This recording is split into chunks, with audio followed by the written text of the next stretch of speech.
Where is it? Stop it now. It's in the packet, it's not one.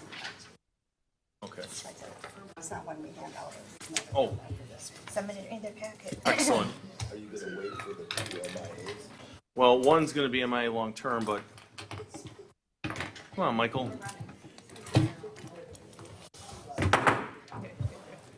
Good evening. It's Tuesday, March 18th, 2025, 6:30 p.m. This is a City of Franklin Common Council meeting. Madam Clerk, would you please take the roll? Mayor Nelson, Here. Alderman Peccarelli, Here. Alderwoman Eichman, Here. Alderman Hassan, Here. Alderwoman Day, Here. Alderman Barber is absent, and Alderman Craig they're is here. absent. I understand they're both here. Everybody breathe for just a second. And when they return, we'll document when they return. Everybody rise for the Pledge of Allegiance. I pledge allegiance to the flag of the United States of America and to the republic for which it stands, one nation, under God, indivisible, with liberty and justice for all. Excellent. Mr. Barber has returned at 6:31 p.m. So I'm going to explain this. So we've got a citizen comment period, and then we've got public hearings. So if you're here to discuss anything on items D. David 1 or D. David 2, if you would simply wait until those public hearings are open, then we'll handle it that way, please. So I will read this one portion. City of Franklin meeting rules of decorum for attendees and participants. This is also in the back of the room. This is also at the podium, laminated. For those attending City of Franklin meetings, number 1, respectful and orderly conduct is expected at all times. Number 2, disruptive or unruly behavior, including but not limited to clapping, verbal disruptions, signs, and outbursts will not be tolerated. For those wishing to speak during City of Franklin meetings, number 1, approach the microphone when the chair opens the floor for citizen comments. Number 2, state your name and address for the record. Number 3, address your comments to the Common Council, Board, Commission, Committee only. Number 4, your comments are limited to 3 minutes or less. I am the timekeeper. Number 5, no endorsements or electioneering are allowed. Number 6, speakers shall refrain from presenting unduly repetitious, offensive, threatening, slanderous, defamatory, or obscene remarks. Number 7, persons wishing to speak as a spokesperson on behalf of a neighborhood, subdivision, homeowners, condominium, or business association, or similar group with common interest shall demonstrate their qualifications to do so according to the City of Franklin Resolution Number 2007-6227 before speaking on that body's behalf. Number 8, questions may be answered immediately by the chair or referred to city staff for a future reply in a timely manner. Those not adhering to these rules of decorum for attendees and participants will be asked to leave or be removed from the meeting if necessary. So I'm going to move forward now to open up citizen comment period. Any citizen wishing to speak, come to the podium, state your name and address for the record, and I'll be the timekeeper, 3 minutes max.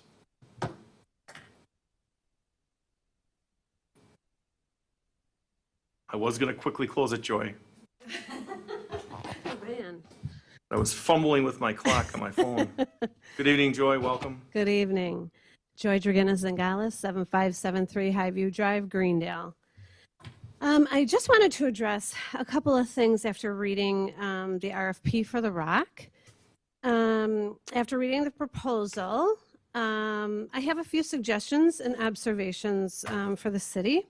First, let me start by saying thank you for putting this RFP together while respecting and addressing the concerns brought to you from the neighbors over the years. This is the most accurate document outlining most of our suggestions regarding fixing and monitoring the noise issues coming from the Rock Ballpark Commons district.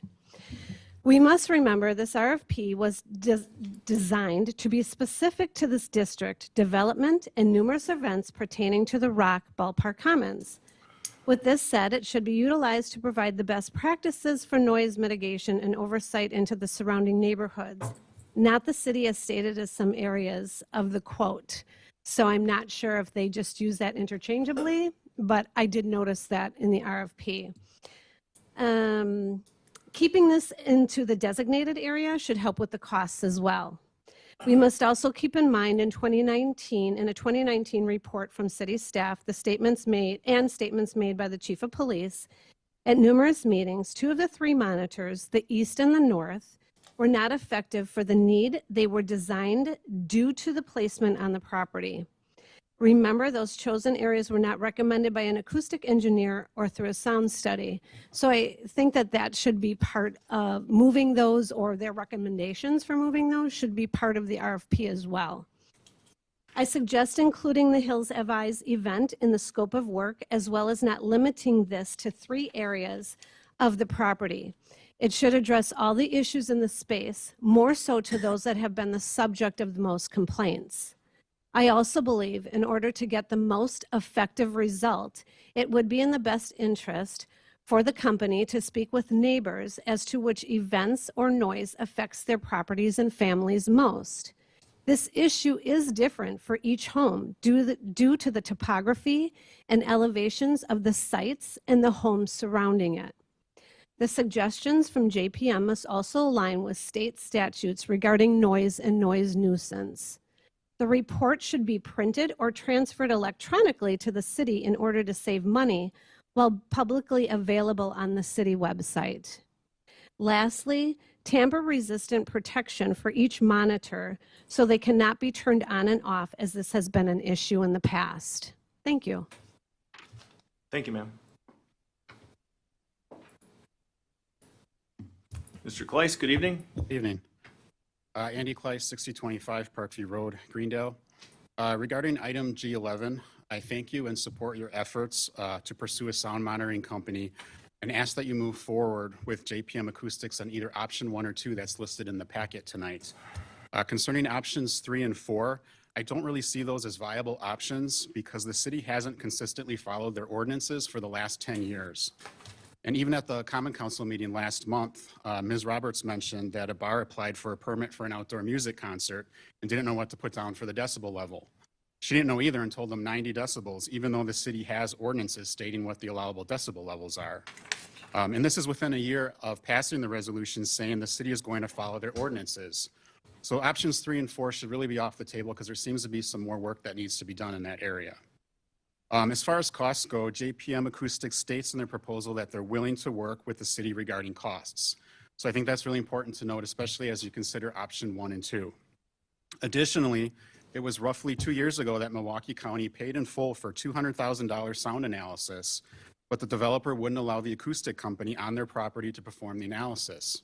Moving forward, the city needs to guarantee and get in writing that JPM Acoustics will have access to the property, speakers, sound monitors, auto limiters, and all the equipment, and be able to conduct an analysis on the property. We also know based on data that the sound monitors are currently ineffective. They're mostly monitoring traffic on 76th Street and nature sounds. These monitors need to be addressed as part of this analysis, so that's something where I would suggest that you focus a lot of the time as you're looking at the analysis. At the end of the day, myself and neighbors, we just don't want to listen to baseball games, concerts, chainsaws, or train whistles from special events like the Hills Have Eyes. We want to enjoy the same protections you all have in your neighborhoods, at your homes, and moving forward with this acoustic proposal is something that is a step in the right direction, and I appreciate, and I hope that you will consider option 1 or 2 tonight. Thank you. Thank you, Mr. Kleist. Good evening, Ms. Kent. Good evening. Dana Gint, 9011 West Hawthorne Lane. I'm here to speak on the JPM proposal also. Based on my research, the pricing included in the response by JPM appears to be consistent with industry standards.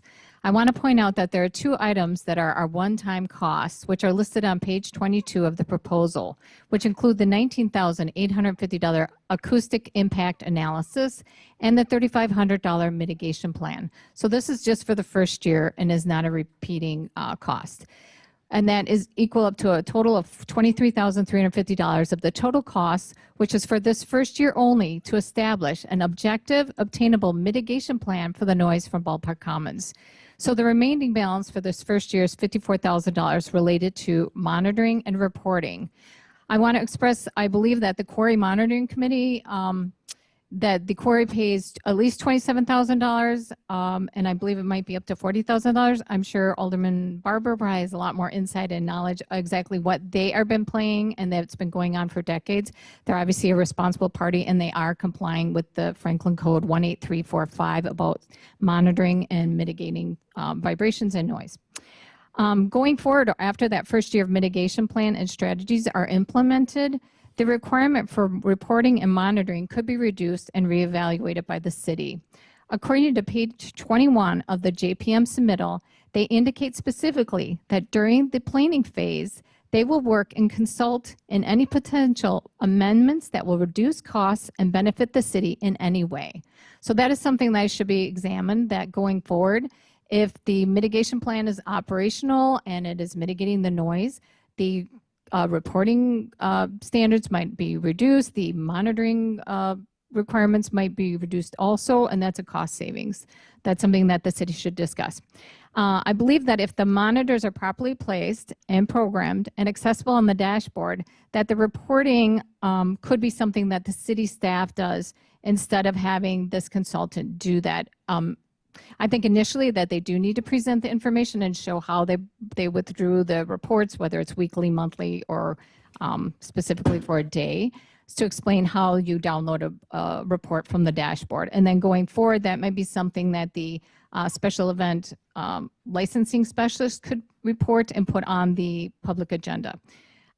So these reports could be capable of being created by the city staff instead of the JPM. So JPM could present the reports on a couple city meetings, and then going forward, that cost savings could be reduced, which is up to $16,000, just for consideration. The mitigation plan is obviously the key component for the surrounding neighborhoods, and they're charging $3,500.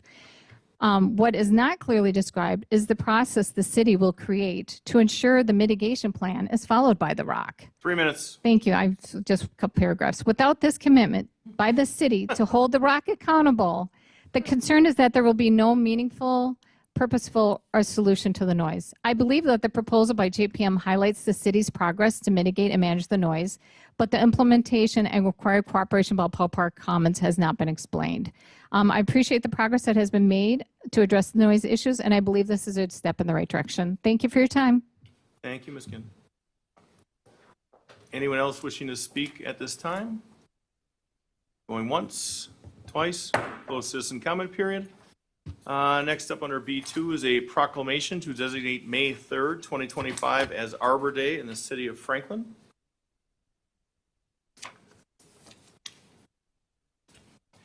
So I'll read the proclamation in its entirety.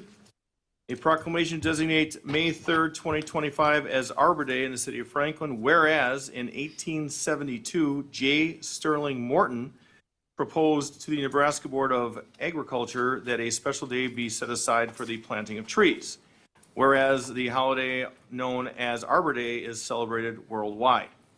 Whereas the City of Franklin Environmental Commission and the people of Franklin, Wisconsin have observed Arbor Day since 1999. Whereas trees reduce erosion, purify our air and water, and provide habitat for wildlife, provide a source of spiritual renewal, and whereas trees increase our property values, enhance our economic vitality, and beautify our community. Now, therefore, I, John R. Nelson, Mayor of the City of Franklin, Wisconsin, proclaim May 3rd, 2025 as Arbor Day in the City of Franklin, and urge all citizens of the City of Franklin to protect our trees and woodlands and to gladden their hearts by planting trees. It is 18th day of March, 2025. So that's going to go in record. All right, moving on. Letter C, approval of the minutes. Is there a motion to approve the regular common council meeting minutes of March 4th, 2025? Make the motion to approve. Second. We have a first and a second. Any further discussion? Seeing none, all those in favor? Aye. Any opposed? Ayes have it, motion carries. So now we're going to go to the hearings. So how this will work is we acknowledge that during the first part of it. Well, if we get that part, he said should be back soon. We'll see what happens. What are you going to do? Well, then one will be absent when this comes. So this is just the So hearing. for the motion for the minutes, to be 5 ayes, no noes, 1 absent. Moving on. So the hearing, how this will operate, we're going to run this just like we do at the Plan Commission hearings. So the hearing notice will be read by, I guess I'll do this since we normally don't, but I'd also like our city engineer to come up at the table, get comfortable, and then we'll be talking about this. So what we'll do is I'll read this notice of hearing, open up the hearing to citizens. Citizens will speak, they may have some questions, they may have some concerns, they may be documented. Then after the hearing is closed, we then open up for number one, rebuttal or return comment from the city engineer, if he's got that. And then we up here start discussing it and look for a motion, which there should be a proposed motion by one of the two of you to be read at the end of this. Okay? So, with that said, I'll read the notice. Notice is hereby given that the Common Council of the City of Franklin has declared its intention to exercise its police powers under Section 66.0701 Wisconsin statutes and Section 207-15 Franklin Municipal Code to levy special assessments for water main installation improvements in the following locations: West St. Martin's Road, State Highway 100, bounded by West Putes Road to the north and West Elm Court to the south. Notice is also hereby further given that on Tuesday, March 18th, 2025, at 6:30 PM, the Common Council will be in session in their chambers at Franklin City Hall, 9229 West Loomis Road, Franklin, Wisconsin, 53132, to hear all persons interested, their agents or attorneys, concerning the matter contained in the preliminary resolution and report, including proposed assessments. So with that, I will open up the public hearing at 6:46 PM. Anybody wishing to come and speak on this matter proposed in this specific item, D1, please come up and state your name and address for the record at the podium. And you've got 3 minutes or a little longer if you're going to finish your thought.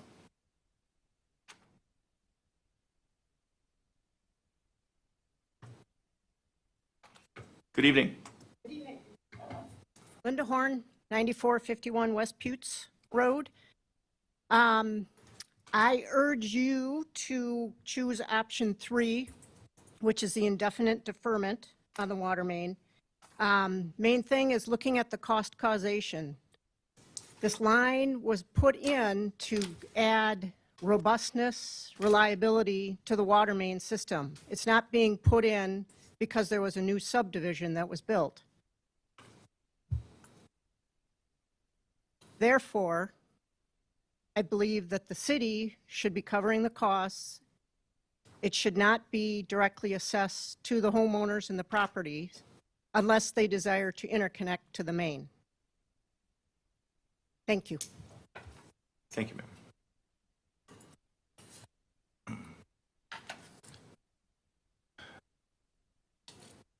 And to kind of speed things up, if you believe you want to speak, please come on up so I don't get bewildered to close it.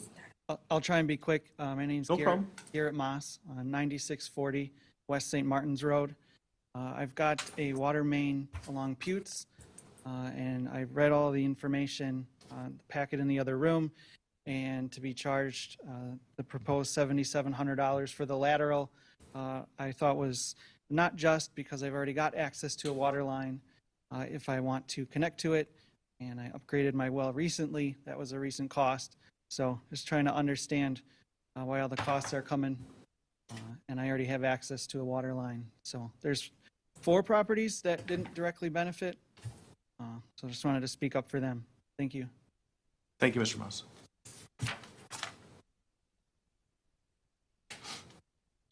Eric Harmon, 9653 West St. Martin's Road. This came as a shock to me as well, the added cost. I spent a good amount of money since I bought the place. Hold on, sir. 6:49 PM, Alderman Jason Craig has returned to his seat. Go ahead.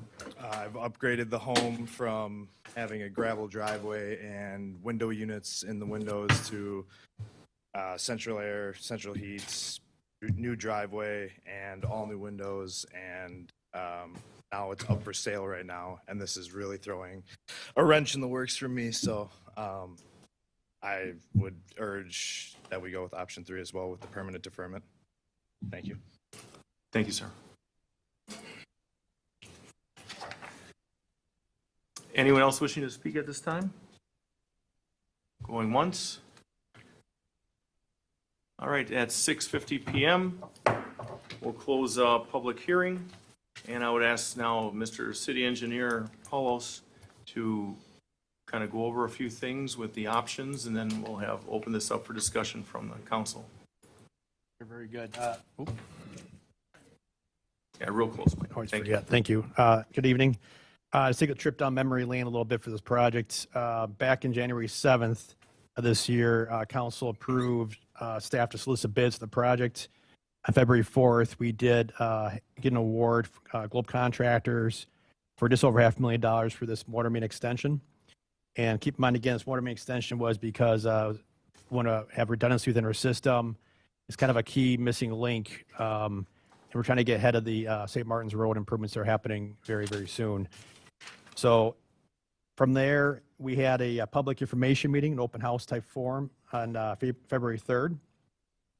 And then most recently, on February 19th, the Common Council approved the preliminary resolution with its intention to exercise the assessment statutes.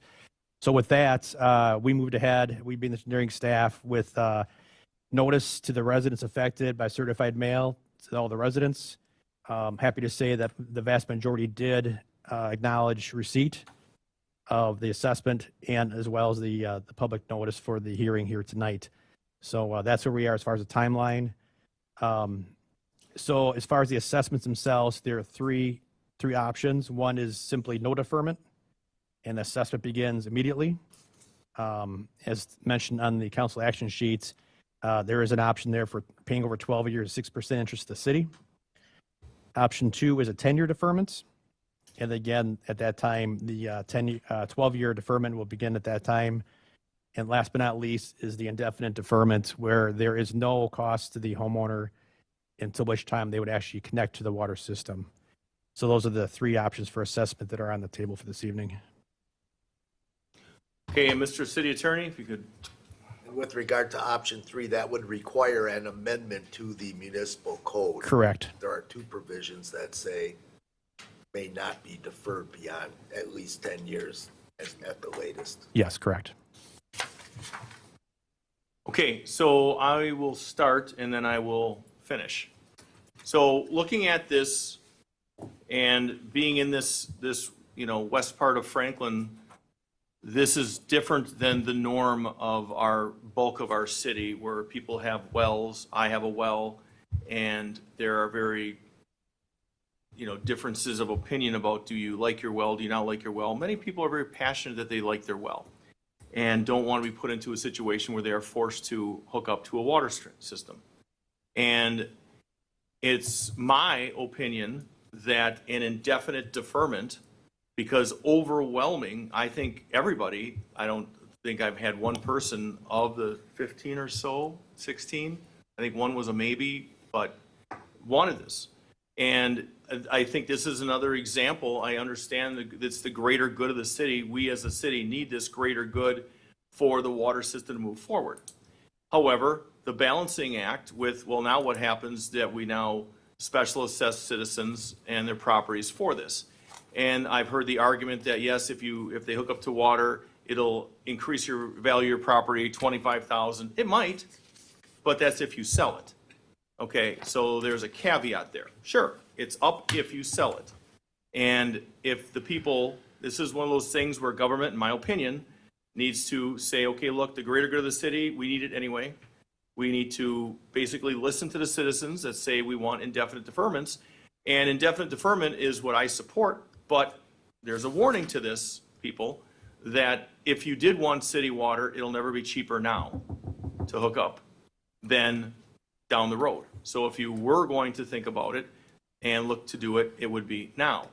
But as far as indefinite deferment, I think that is what, this is the people stating to us, We don't want it.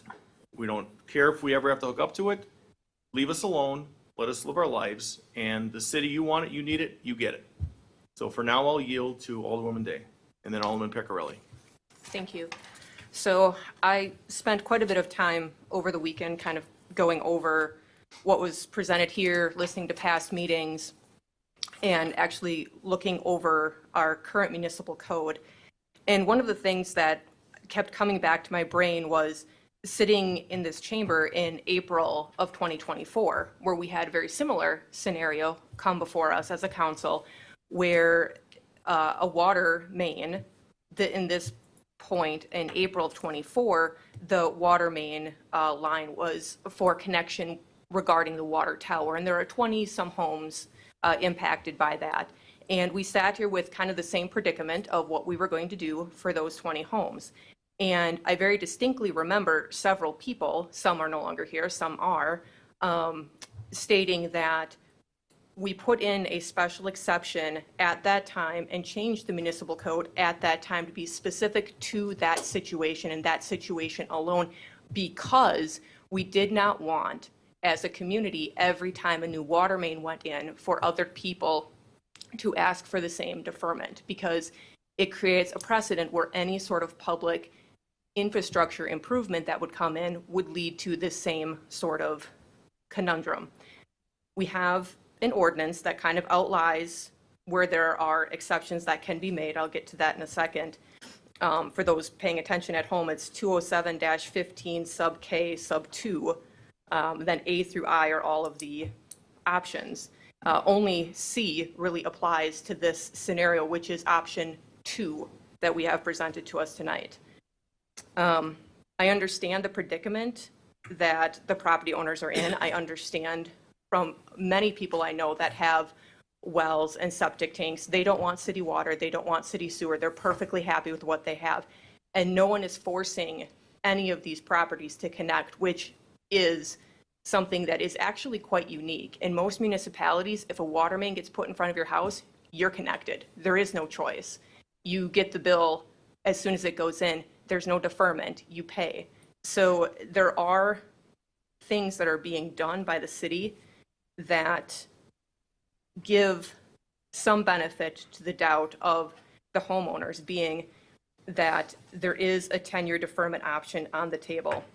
They do not have to hook up to the city water. They're getting a little bit of a reduction in the price because the code has that cap, that annual cap of about $145 per linear foot, where if we take the bid from our contractor that is doing the work, it was about $185. So it's $40 less per linear foot.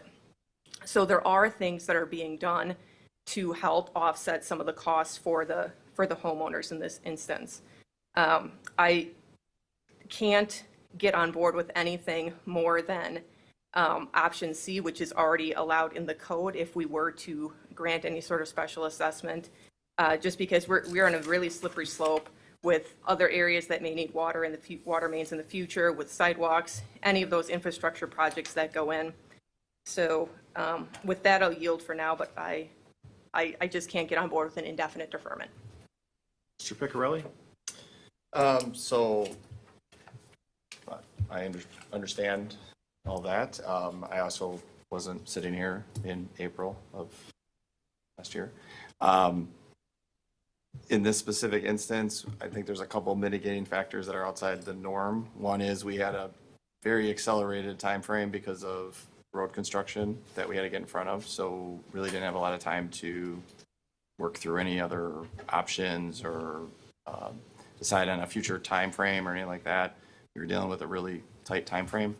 The second being that I'm going to say a relatively short run, but it actually is very critical for our reliability of our entire water main. So it actually is helping everybody that's currently on city water, is my understanding of all this. And so I think from that standpoint, it's unique. And yes, we had another unique apparently situation back in April of last year. And I understand that unique situations, you don't want to become the norm, but you also have to realize that there are going to be unique situations, and sometimes they happen a couple times in a row. So I'm fully in support of option 3 that's on the council sheet because of those very unique situations. I'll yield. Mr. Barber? Given the fact that there are ordinances existing that have established a playing field for this kind of a situation, whether it be unique or others that apply that maybe have some unique situations as well.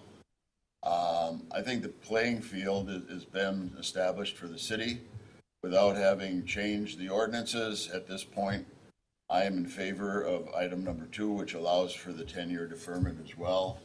I feel that that is kind of a help for those people that have concerns.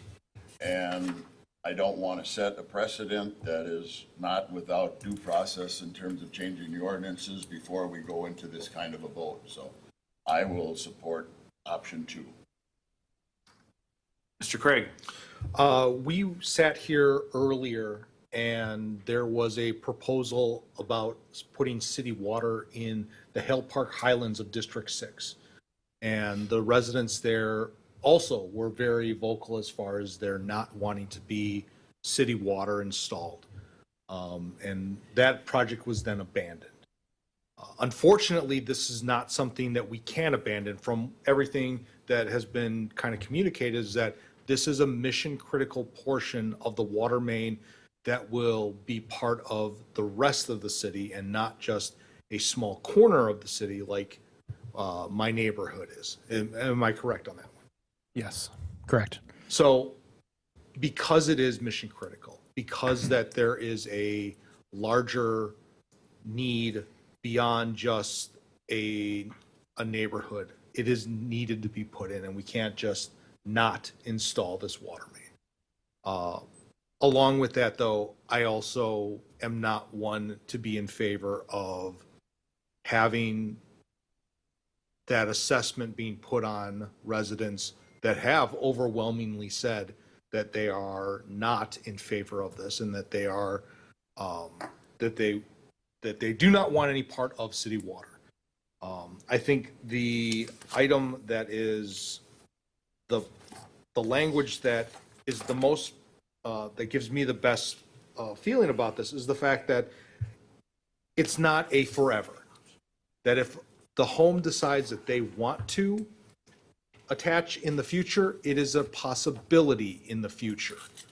But as the mayor said, that is at the homeowner's peril, that cost is not going to be a static cost, and that what the price is today will be the price in a year, or the price will be 10 years from now. And I think it's very important for those residents to be aware of that, and I believe they are. I don't think that they're going into this just saying, I don't want anything and I don't care about the future. I think it is something that is being weighed on those residents' minds. So with that, I am also in favor of an indefinite deferment for the residents in this area, but I think it's also incredibly necessary to continue the project and putting the water main in. So, thank you. Thank you. Alderwoman Eichman and Alderman Hassan. Thank you, Mayor. We've heard the residents at meetings that were held specially for this, that we were all invited to, that I attended. I've spoken directly with the residents, although it's not my district. I've spoken with many of them. I've heard what they want. I've heard what they desire. This is their property. This is needed for the city. This has to go in regardless, either way. I put myself in my position as an alderwoman in the residents' shoes because that's my job. If I was in one of those homes and I was happy and content with my well water, where I reside, I have well water. I've had well water since I moved back to Franklin decades ago. I wouldn't want to be forced to something that I don't want on my own property that I'm paying property taxes on for the benefit of the city. So that's where I stand, definitely with indefinite deferment. Thank you, ma'am. Alderman Hassan? So without making any more than what has already been said, I will also support the indefinite deferment. Okay, Mr. Peccarelli, would you like to make a motion? Oh, we're going to go back to Alderwoman Day. Stand by. Just one more comment to Alderman Eichmann's point. I'm going to loosely quote a gentleman that sat in my chair not that long ago when a project was going on that people had concerns about because they didn't want the impact or the undue burden of that to fall on a specific small portion of the community. And the response was, I hear you, I understand that, but I represent the entire city, not just the few homes that are impacted here. So I represent the entire city, not just the few homes that are impacted here. And because of that, I don't know that it's a fair price to pay for the other however many homes are within and businesses within the city to have their tax dollars absorb what's happening for 11 homes in this small stretch. I understand that it is critical to the city. I understand that the city benefits from this as a whole, but so do these 11 homes by having this water main in front of them. If there were to be a fire or something of that nature happening, there is water that is readily available to them that might not be there had this water main not gone in. My last point is to the funding. I understand that the action sheet says that the funding is currently in the water and sewer budget to cover these costs. When we did this exception in the past for the water tower, we used ARPA funding for part of it, not straight city funding. And it is only March. So taking however many hundreds of thousands of dollars from that fund in March, it's not to say that we won't need it for other things that come up for the other 9 months of the year. Madam Director of Finance. It's important to note that putting the cost on the city can also increase water utility rates if we pursue a rate case going forward as well, because they will use large projects like this as part of the rates. Thank you. Alderwoman Eichmann. Well, and some of us are gonna agree to disagree up here, and that's what we're supposed to be doing, having our own opinions. That project in 2024 ran through my district, and I was very vocal, as was the mayor when he was an alder, that we did not want the taxpayers to be, those certain homes to be responsible for paying for those laterals. So why should 11 residences have to pay for the benefit for the rest of the city? I don't understand that point whatsoever. So with that, I'll yield. I think we're ready. Mr. Pecorelli, do you have a motion? I do. I think I do. Please. So I'm going to make the motion to adopt resolution number 2025 dash, would that be 3? A final resolution directing installation of payment and levy of special assessment for the installation of water main on West St. Martin Road from a point of connection at the intersection of West Buttes Road to the intersection of West Elm Court. Now, there's so before we go into this, we've got, so did you read, was it read verbatim as number 3 is listed here? Mr. City Attorney, you got the floor? No. There's a provision in the draft Kelly? resolution, Please. which frankly should have been in brackets because it basically says fill this in. And it would be filled in with the decision by the council, as I understand it, per this motion to indefinitely defer. However, part of that indefinite deferral requires an amendment to the municipal code. And so that condition would also say, subject to the required amendments to the municipal code to reach that result. So that should be part of the motion, and I did have a separate question for the city engineer with regard to the language in the resolution. All of the subject 11 properties are literally and factually abutting this public improvement, correct? Correct. So is that your amended motion, Mr. Pecorelli? That is. And I'll second that. We have a first and a second. This will be a roll call vote. Madam Clerk? Alderman Pecorelli, Aye. Alderwoman Eichmann, Aye. Alderman Assam, Aye. Alderwoman Day, No. Alderman Barber, No. Alderman Craig. Aye. 4 ayes, 2 noes, motion carries. Returning to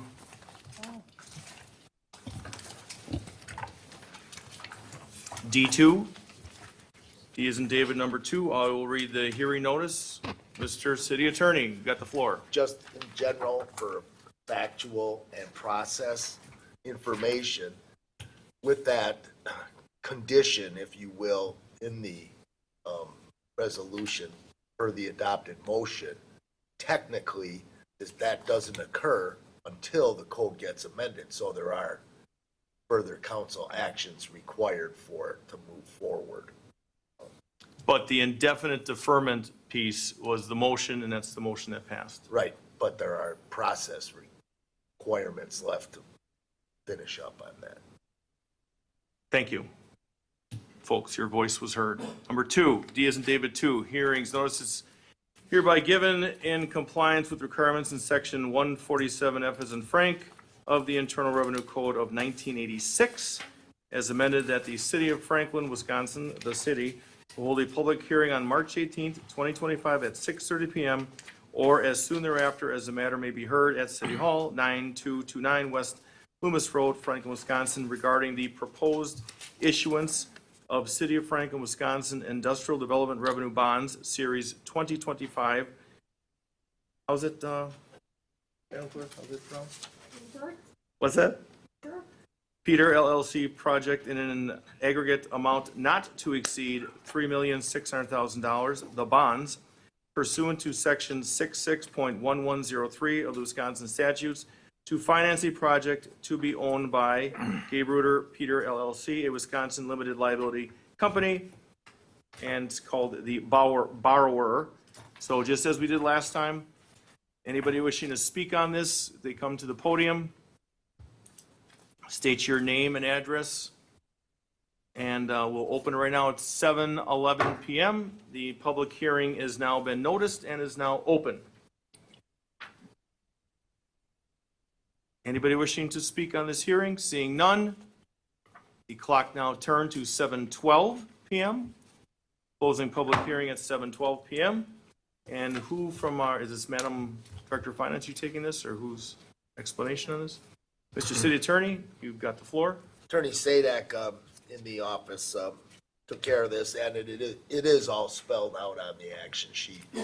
Essentially, this is a state statute that through the years and years provides for essentially a lower interest rate for developers to borrow, to provide an incentive to developers for new development within the state of Wisconsin. Through the years, there were many industrial development revenue bonds, including within the city of Franklin. Over the last number of years, those stopped because of interest rate changes, and it just was not working. But apparently, it's perhaps coming back financially now. So, under the analysis states, the key point to remember is that the city will be considering, from a policy standpoint, whether to encourage the location of the project in the city and the lower interest rate. And it must be emphasized that the city will not be liable in any way on the bonds. And then because there's special limited obligations of the city, and so the city's protected under the law. It's a developer obligation. Excellent. Any further discussion? There's a motion there. Move to approve. A second. We have a first and a second. Roll call, please, on this. Alderman Craig. Aye. Alderman Barber. Aye. Alderwoman Day. Aye. Alderman Hassan. Aye. Alderwoman Eichman. Aye. Alderman Peccarelli. Aye. 6 ayes, no noes, motion carries. Going back to E as in Edward, organizational business, there's none. F as in Frank, letters, there are none. Returning to now G as in George, number 3. Request common council approval to proceed with the remount of a 2015 Ford Lifeline ambulance as included in the 2025 capital improvement plan at a cost not to exceed $293,600. Chief Mayor, any words of, you want to come up here and wow us with anything?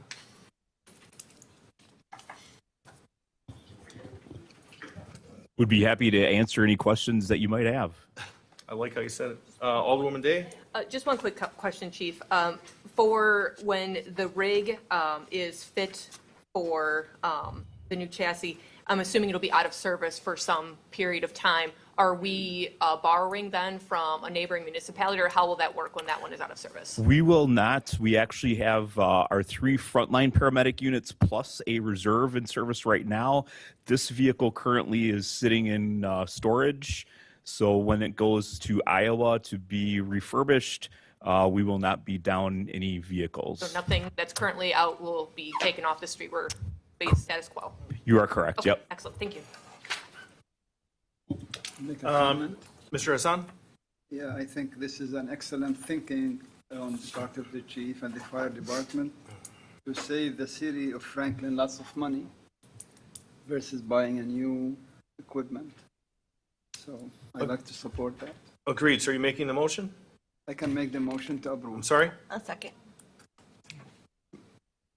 No, Aye. I Okay, second it. we have a first and a second. All those in favor? Aye. Any opposed? Ayes have it. Motion carries. G4. Thank you.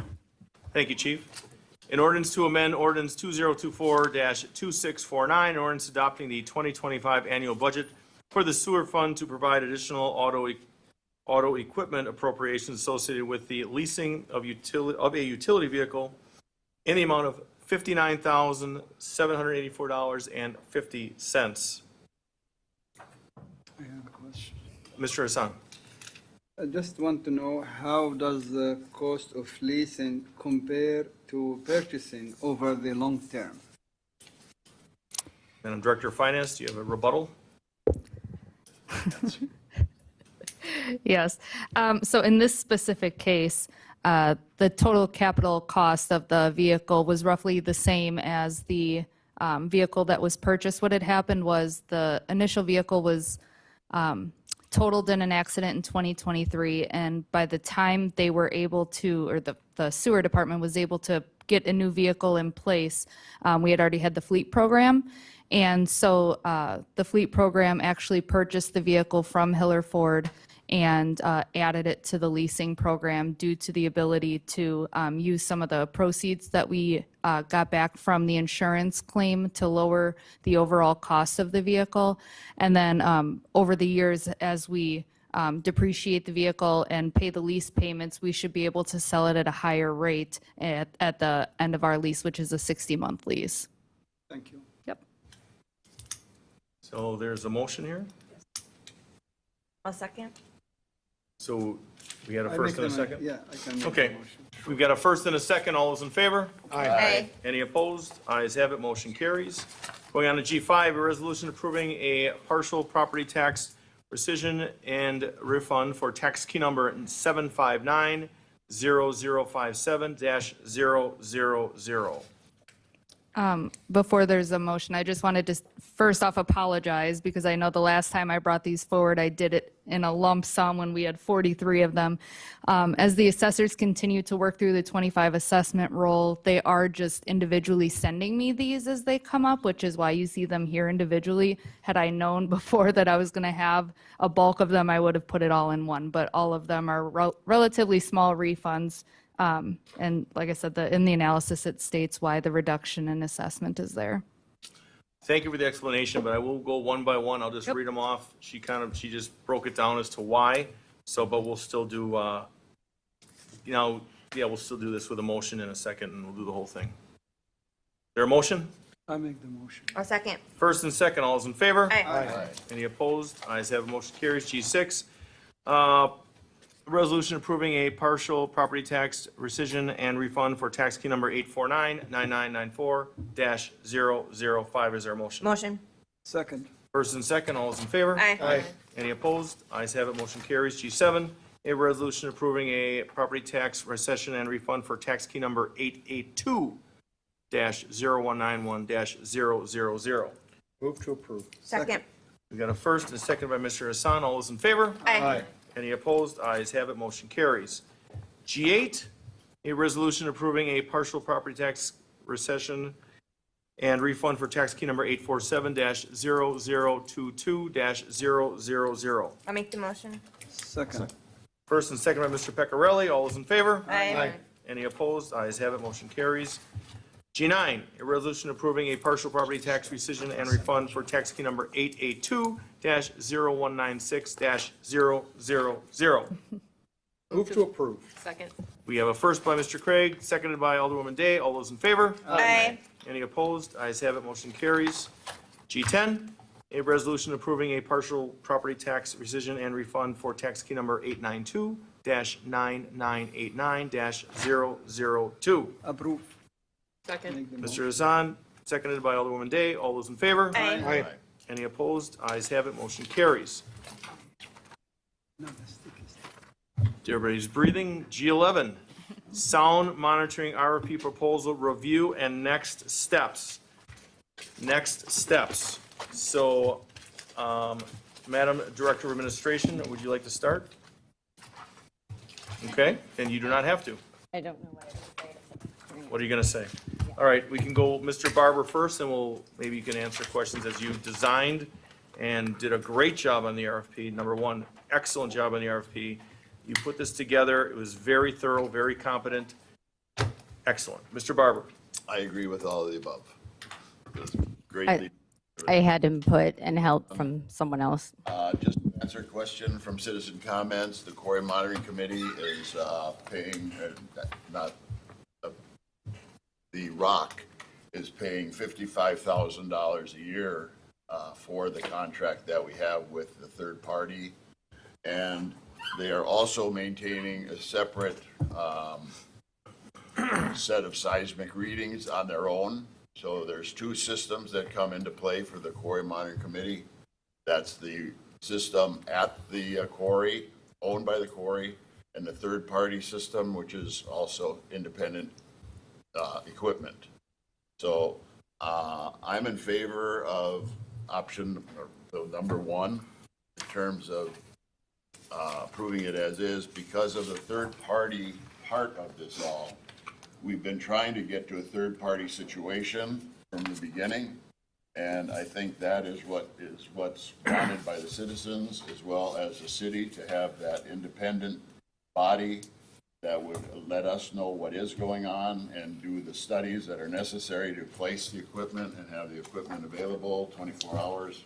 So I am going to make a motion to go along with the whole acceptance of the proposal as in the first bullet point.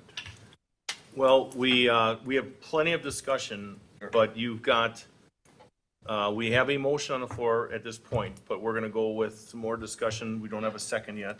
So it'll be Alderwoman Day, then Alderwoman Eichman. I know I've got to chime in, so Alderwoman Day, go ahead. So I'm not gonna, I know you're looking at this going like, oh my God, Courtney, looking at my paper here, your eyes bugged out a little bit. That's just my natural look, because these lights are so bright.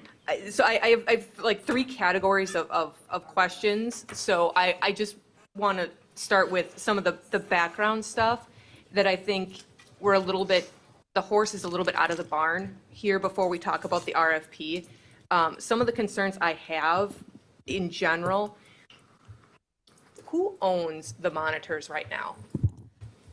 The developer owns the monitors. And so my other question, and which was brought up this evening, I think at least once in some of the comments, referred back to the county sound study, and when they attempted to do some of the work, they were not allowed on the premise of the development. So I think there's some concern about who owns the monitors. We don't have easements to be on the property to do a lot of this work, and we don't know exactly, at least I don't know, if the developer and the owner of the property is willing to make those arrangements for this particular time. So I don't want to sign a contract and get down a rabbit hole that we're in a contract for things that we can't actually do. Can I know yeah. you got the floor. Yeah, no, go But ahead. I'd like If to you answer. know the answer, yeah. I do.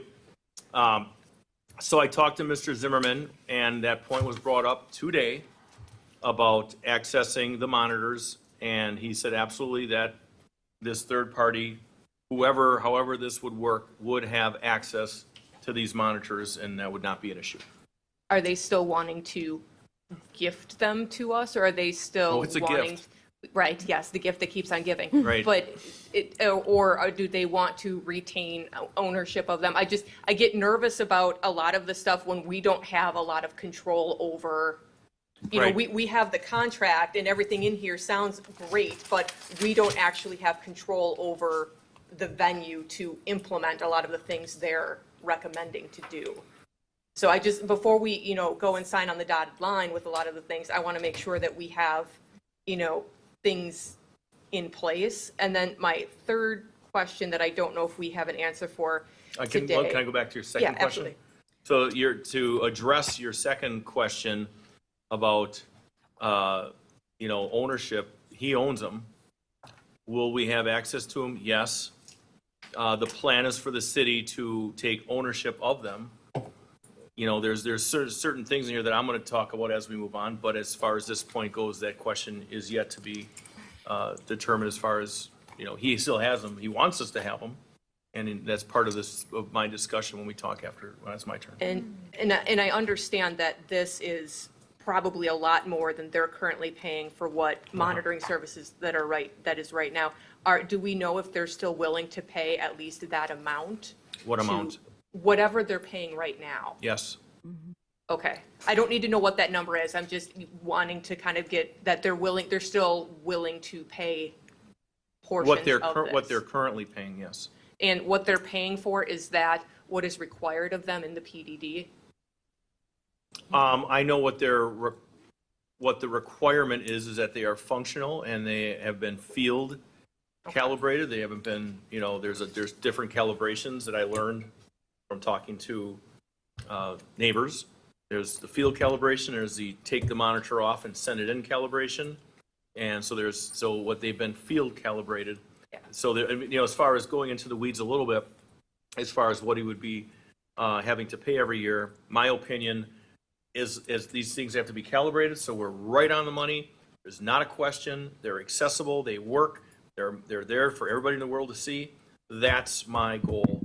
And I'll get into my points.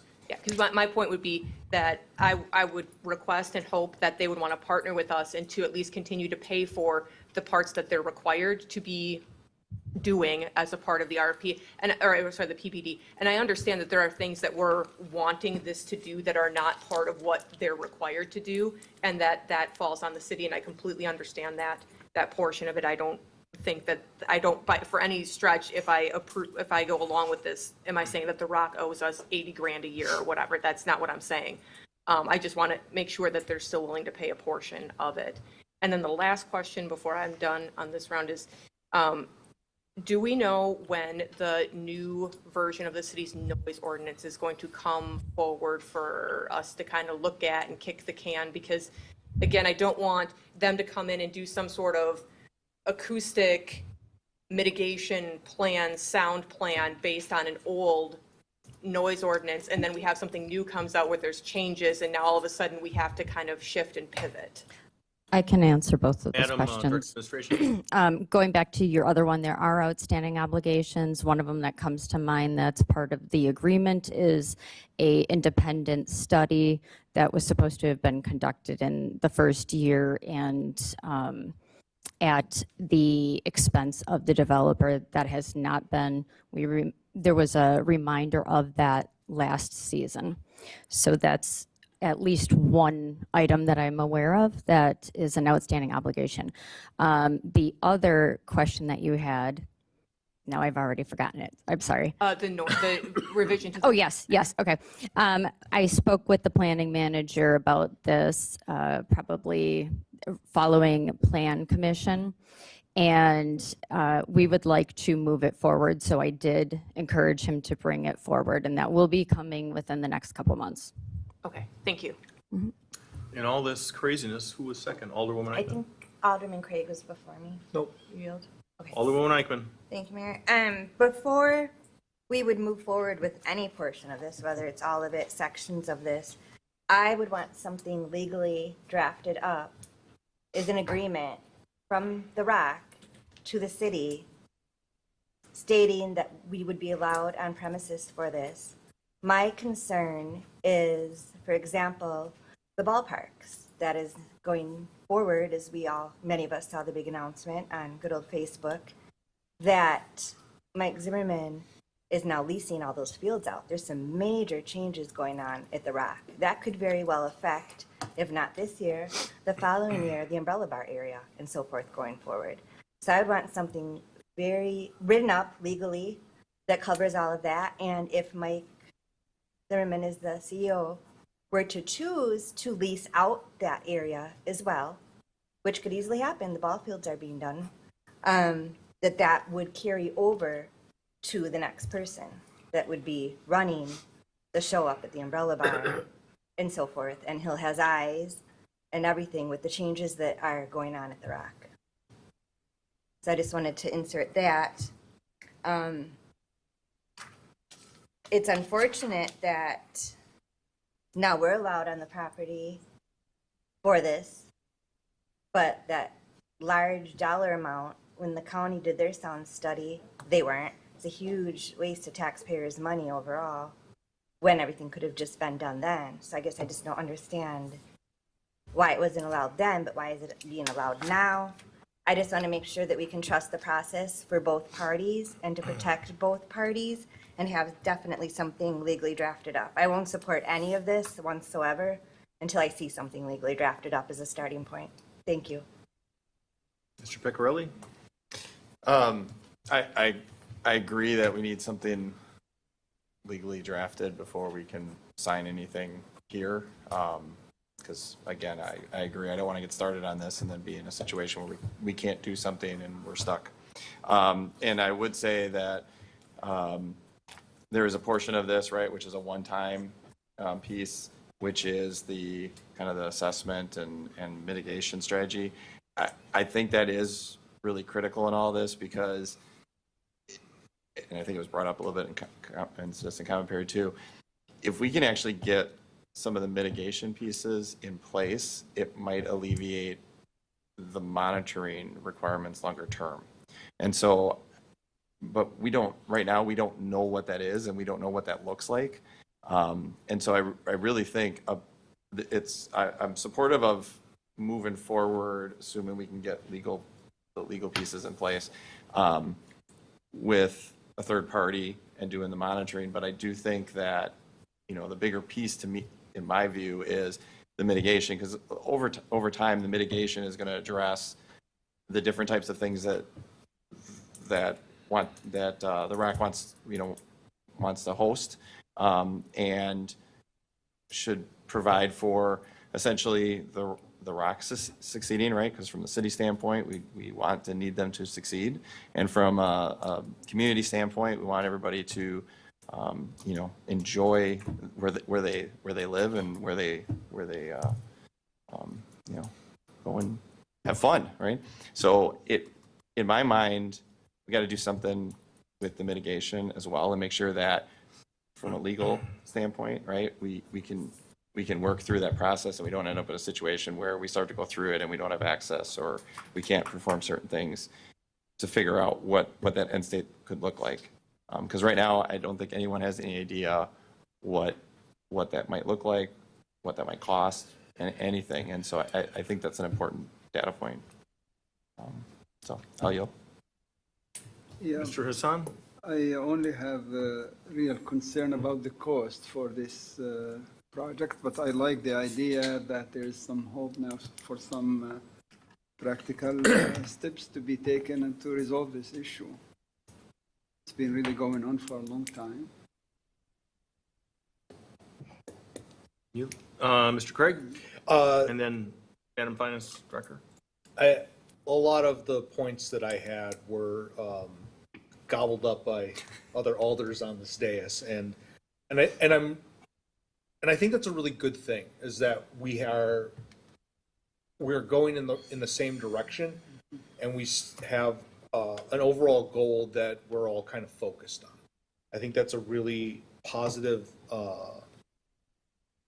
thing as far as what we're doing. And I think, to Alderwoman Eichmann's point that yes, having an agreement with this company is very important, but there's another party that's involved here, and unless we have a complete buy-in and an agreement with everyone that's involved, it's kind of a non-starter.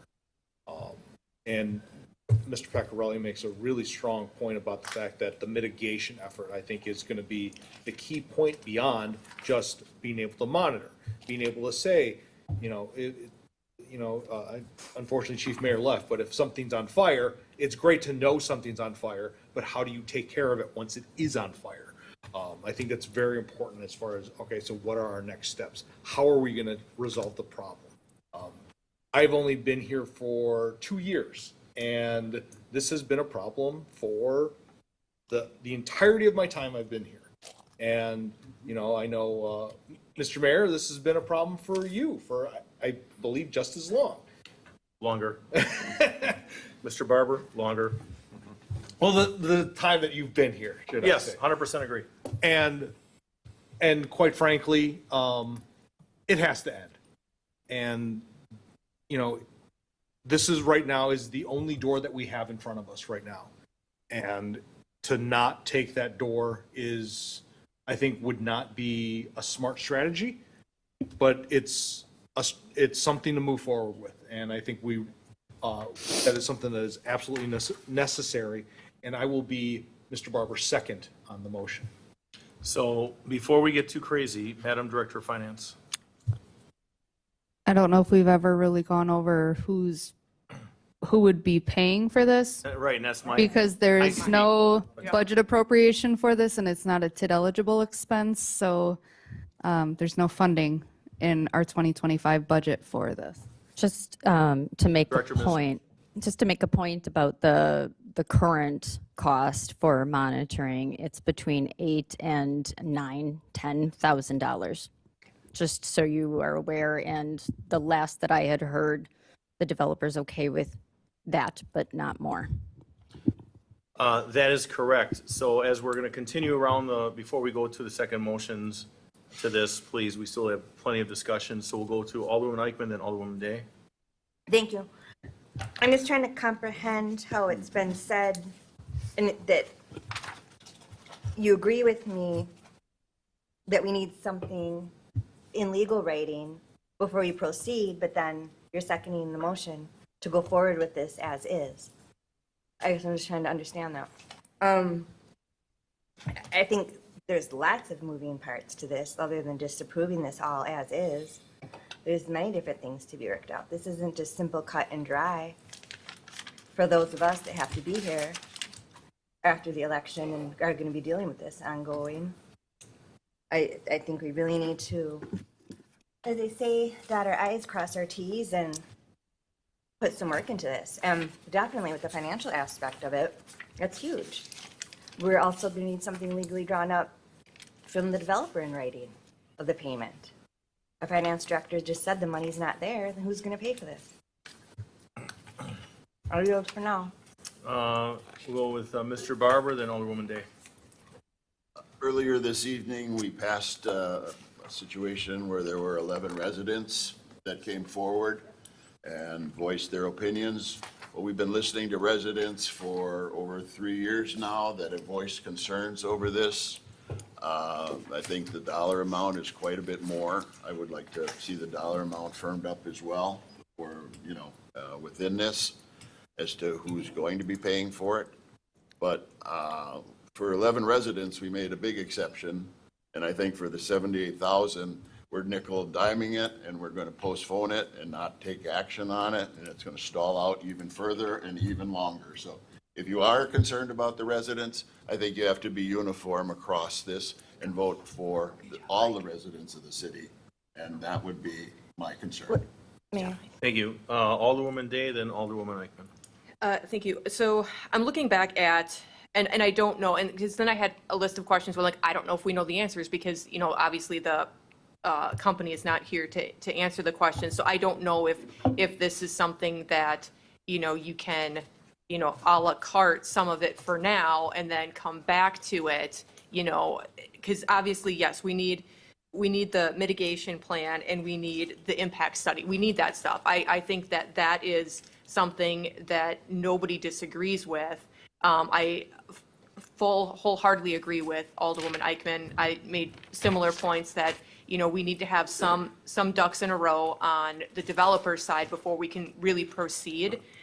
What concerns me about what's in front of me now is just that there are some questions that I think we all might have about parts of this that we can't have answered right now because we don't have that company in front of us. And they're probably outside of the wheelhouse of people on staff here because that's why we're asking a company to come in, you know, so things like the add-ons, you know, like, do we need their software product? You know, that's adding another, you know, $6,000 to $18,000. Do we need different monitors? At some places it seems like we do, some places it seems like we don't. That's another, you know, $10,000, $20,000. So there's questions to those pieces of it. So two things I don't know.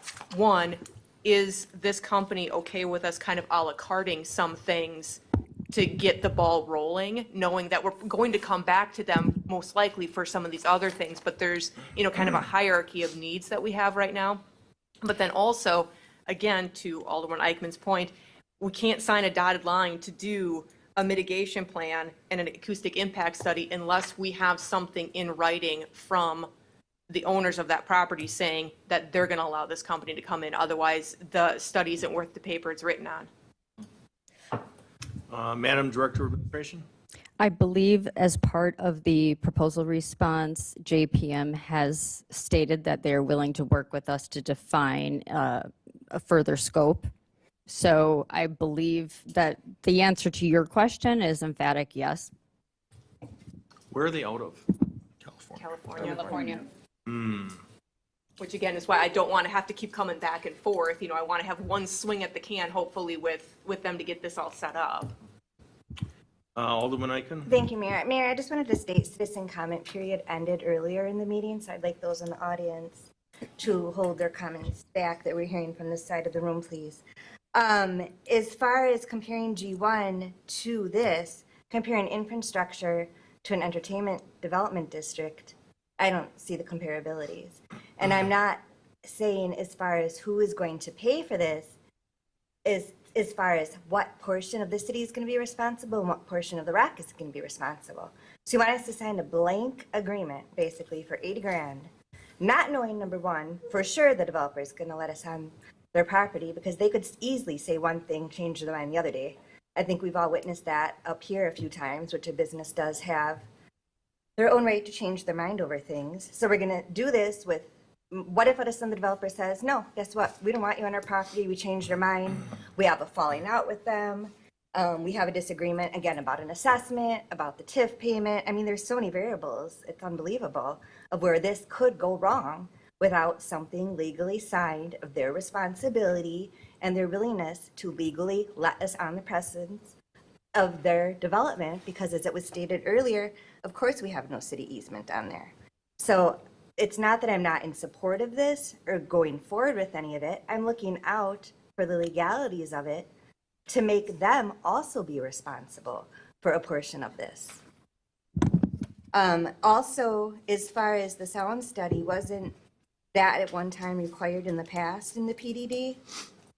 And that was never done. Why wasn't that done back then before my time? That was overlooked back then. So why? And they didn't want to do it back then, is my understanding when I did some research on that. So how do we know that they're going to change their minds? And what's wrong with waiting to make this decision until we simply have a legal document from them agreeing to it? That's all I ask for. I'll yield. Mr. now. Peccarelli? So I got a couple finance questions, and then I have another item. So if I was started going through this, their fees that are in here are really a monthly fee, right, for a lot of their items. And so if I kind of look at 2025, we're already in March. Most likely, even if we started moving along, this wouldn't pick up until May at the earliest.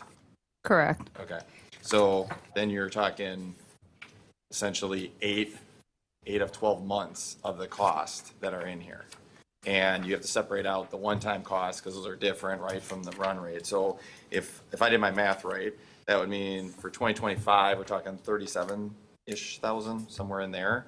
that would be the monitoring side that we'd have to cover somehow, and then we have the, whatever the rock pays today or Right. whatever. So that's that portion. I kind of look at it that way. And then the second is between the two items, you got 20, call it 24,000. That's to do the assessment and everything. So I kind of separate those two out and go, the monitoring, once we get into 2026, the monitoring is like 55,000, roughly something like that a year. What it would get to from a run rate standpoint. And we have to accommodate that, however, through budgeting for next year. But from what I can tell, am I following this correctly, that for 2025, impact-wise, it's really from the way this contract is right now, it would be more of the 36,000 or 37,000 from a monitoring standpoint. Yeah, you're correct. It's just we still, again, we don't have the funding. We would have to find it and do a budget amendment. Essentially, it should be done prior to committing to a contract, yes. Okay, so one, there is not that there's just money available, but the rest of it's a little Less impact. yeah, in 2025.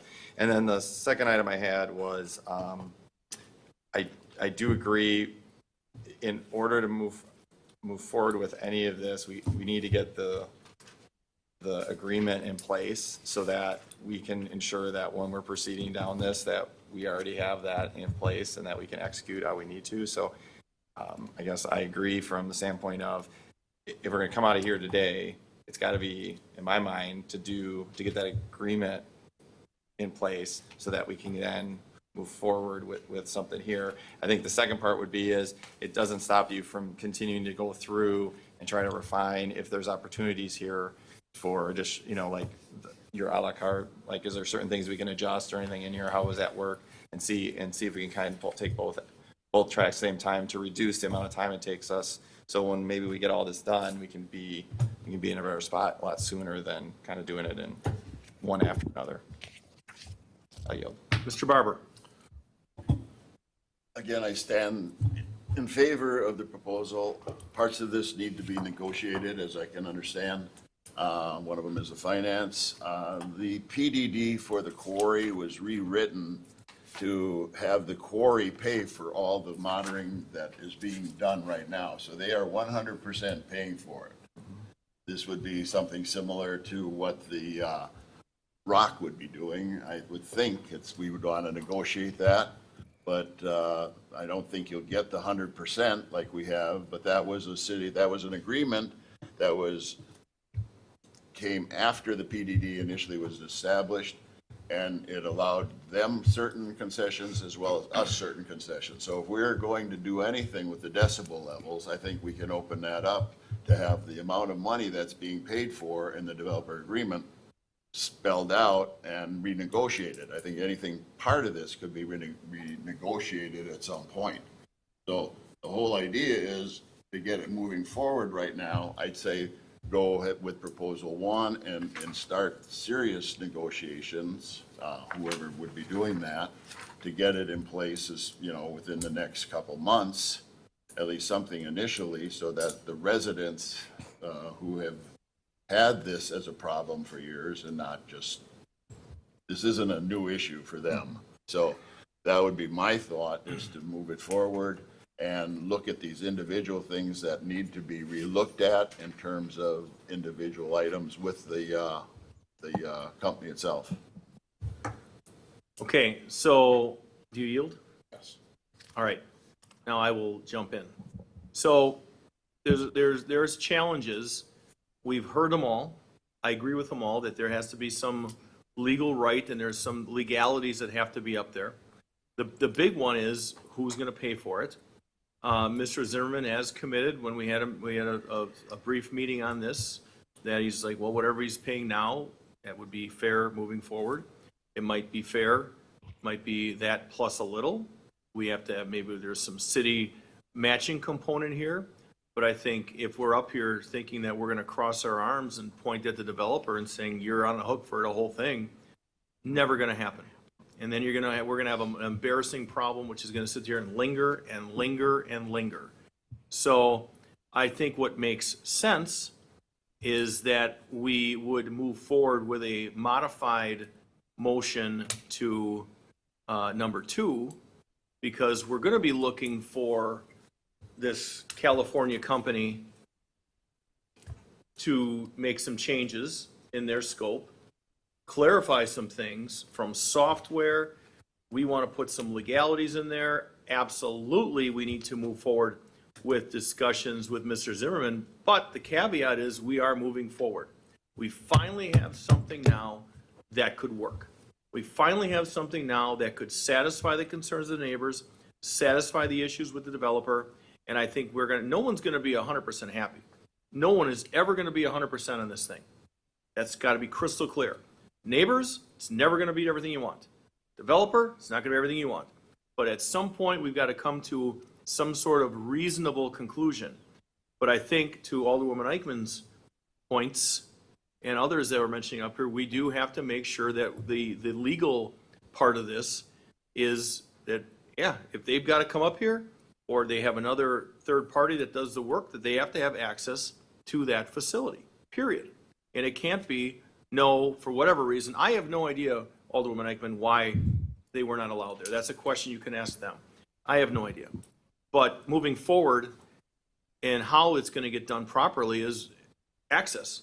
You need access. At any point in time, they can work out with it, and they can make, however that has to be.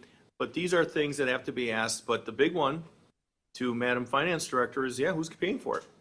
Because it is on its face. Now, one of the things I appreciated Ms. Gint when she came up there, she kind of broke down where the city could save on some things. Awesome. We want to save on it, but we want to save on it, and we still want to put forth that quality product and be able to have the legalities, the legalese from the guy to my left that can make sure that this can happen. So I don't know how we can do something other than perhaps doing a number 2 with some caveats, with some legal caveat information on there and some meetings moving forward, because, the bottom line, if the developer wishes to not pay anything more than what they're paying now, then what? To Mr. Barber's point, we've made some adjustments and some things earlier that if we had to do some money shuffling and moving some things around, I think we're to the point that this contractor offered up a more than reasonable, there's a lot of moving parts to this proposal, but we add the legalese, we add some of the things that we need to make sure that they have accessibility, and then we revisit the costs, and maybe we get somewhere. Madam Director of Administration. I just wanted to point out that one of 4 options under the motion is as the council determines appropriate. So you can a la carte it if you want. You're not stuck into any one of these options. Okay, Alderwoman Eichmann. To refresh everyone's memories, what is Mike Zimmerman paying right now?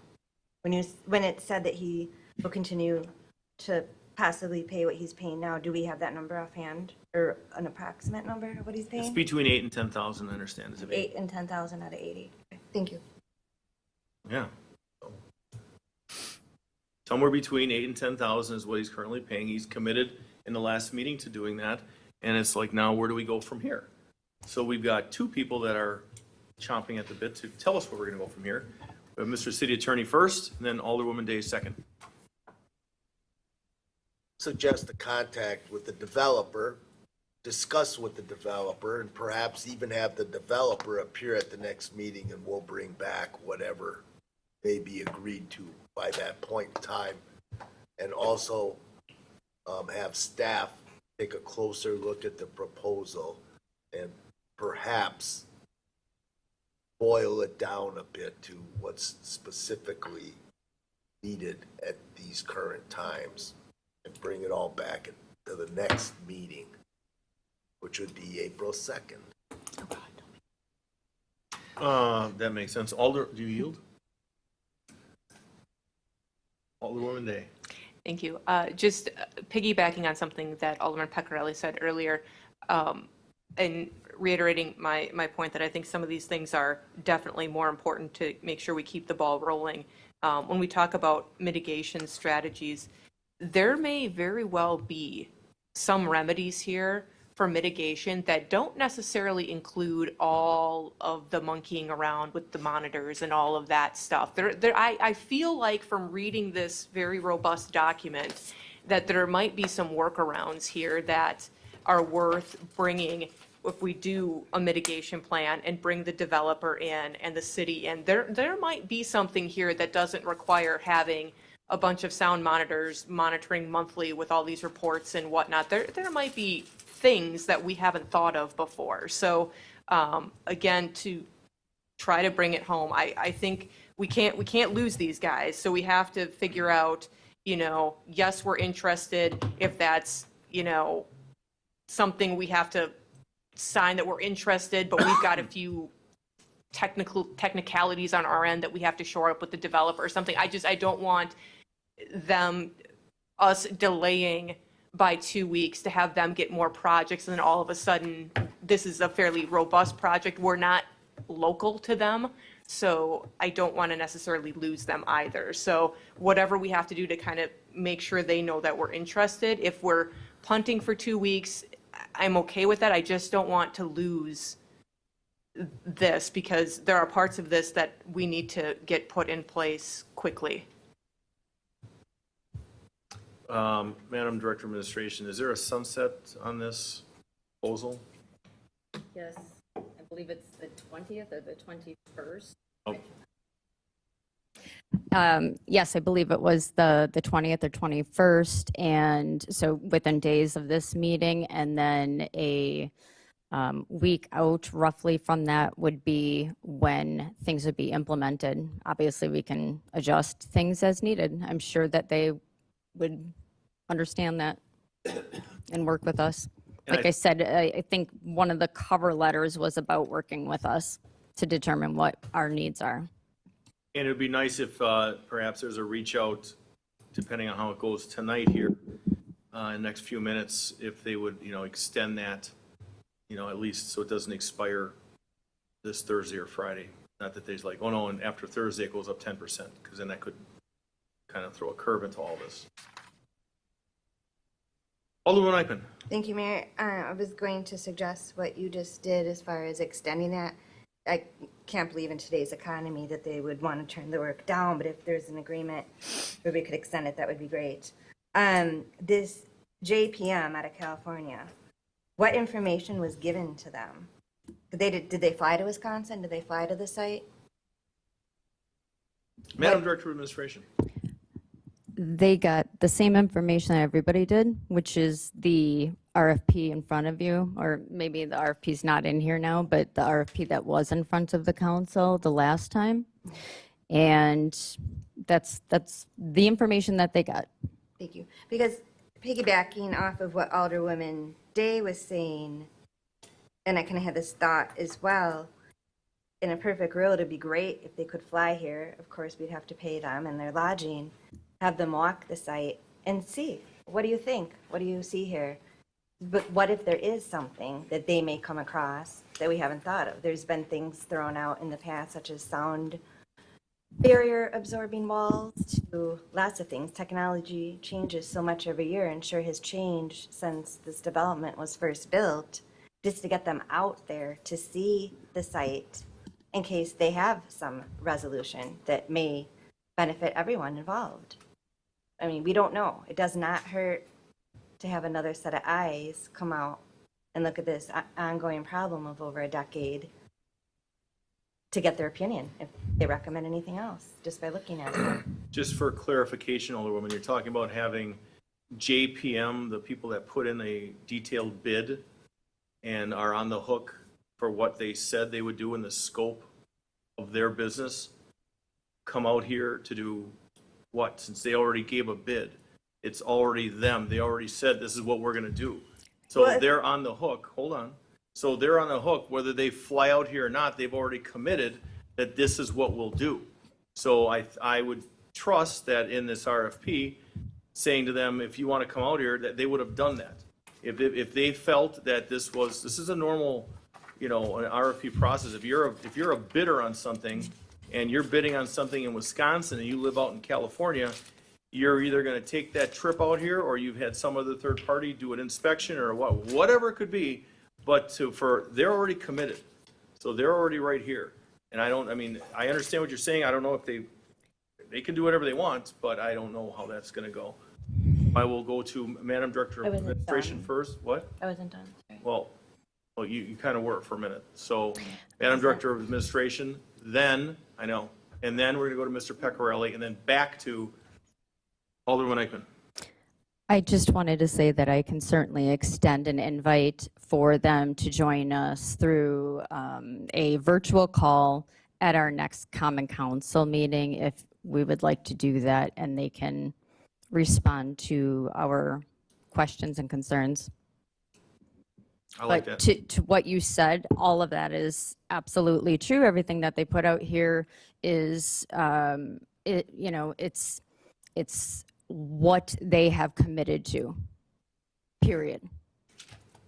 So I believe that with the extensive experience that they list in this proposal, I think that they know a thing or two about what they proposed. And to your point, if they needed to come out here, maybe they sent somebody out or what have you. But I just don't see it being practical to fly them out to see the site that they already proposed. And I think that there's certainly an easier, less, more cost-effective approach, which would be virtual if necessary. Mr. Pecorelli? So I think the way I interpreted what they were talking to in here, the noise mitigation plan and the acoustics impact study, those two, that's what my assumption was that they were doing. I think we can just get confirmation in more detail, right, as to what they expect to be doing as part of both of those, right? They might not have enough detail in here for us just to truly understand what that is. But, that was my assumption reading this, that it was covering them, understanding what needs to be done to address, the sound coming from different locations at the rock. I'll yield. And I think to your point is, and to the other points up here, perhaps next meeting, we can see if they can do a call in, or we do a call here, and everyone up here has an opportunity to get questions answered and clarifications made. And in the meantime, legal would, from our end, reach out to the developer to see what kind of guarantees they have for accessibility. And we can also talk a little bit more of costs. Perhaps if this is the item 1 next meeting, we also would have the developer show up in person or a developer's representative to answer very pointed questions from the council. I think that makes sense. And for that, I'll yield for now. Alderman Eichman. Thank you, Mayor. I was going to suggest that as well, after Kelly mentioned that we could have them on a virtual call, asking the developer to also be present here as well. And then if we're going to a la carte this, are they okay, JPM, with us a la carting this and not going with everything in here? Has that been discussed? That's one of the options on here. It's option number 2. And are they aware of that, though? We're aware of it. Are they aware of it? Or are they thinking that they're going to do all of the scope of work in here? Are they aware that we may only be wanting them to do a certain amount of the scope of work? Madam Director of Administration, do you have an answer for that? I'm sorry? I have answered this question multiple I know you times have. in various forms, so I'm getting a little frustrated, and I apologize. But yes, they are aware of it. It's part of what they responded with in the proposal. I know you've answered it in the past. I just want to get one last clarification for the Alderwoman. I am just surprised that they would be willing to do that versus the sum total of the 78,000. So that's all. Mr. Barber, you got the floor. Officer, thank you. Since my first motion died for lack of a second, No. It didn't die. well, You're still good. nobody seconded. Yeah. Yeah, Yeah, it Alderman was a long Craig. time ago, though. But you Well, can later. modify it. It's all right. What are we doing? I'm lost. Jason seconded your. So Oh, okay. you were the first of the motion, however. That's right. We I'm were sorry. hoping that Sorry. We were hoping, Mr. Barber, that your motion would also have a few other caveats to it now that we've had a robust conversation about the direction we like to go. Repetitive conversation, yes. Yes. But at this point, I would like to alter my motion to, like the council has advised or suggested, that we put this off till the April 1st, where we can get some more answers to some of the, or the 2nd, so we can get some more clarity on, for people that need that clarity, to decide what kind of other issues there are that we can get resolved before this. And then if we can have persons or people that are directly involved with it, like The Rock and the company, at some point, to give us some answers, I would put off till that. So your motion is to table until April 2nd. Yes. Mr. Craig, is that your second? Yes. Seeing no further discussion, all those in favor? Aye. Any opposed? Ayes have it, motion carries.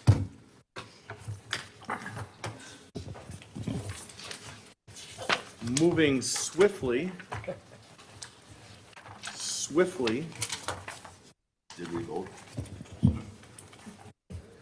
To licenses. Who's doing licensing tonight? I got it. All right, Mr. Craig? Alrighty. So licensing committee, we reviewed 3 operators for licenses.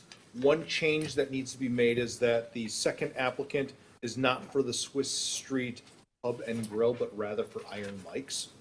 And then a fixed full-service retail outlet, entertainment and amusement license. All 4 licenses are being recommended by the committee for approval. I'll second. We have a first and a second. All those in favor? Aye. Any opposed? Ayes have it. Moving on to I-IDA. This will be a roll call. 3 points. Vouchers and payroll approval. Point 1, city vouchers with an ending date of March 13th, 2025, in the amount of $1,804,354.92. Point 2, payroll dated March 7th, 2025, in the amount of $479,217.44, and payments of the various payroll deductions in the amount of $263,311.58, plus city matching payments. And point 3, estimated payroll dated March 21st, 2025, in the amount of $483,000, and payments of the various payroll deductions in the amount of $564,000 plus city matching payments. Is there a motion? Move to approve. Second. We got a first and a second by Mr. Craig. This is a roll call, please. Alderman Peccarelli. Aye. Alderwoman Eichman. Aye. Alderman Assam. Aye. Alderwoman Day. Aye. Alderman Barber. Aye. Alderman Craig. Aye. 6 ayes, no nos, motion carries. Is there a motion to adjourn? Motion to adjourn. Second. First and seconded by Mr. Peccarelli.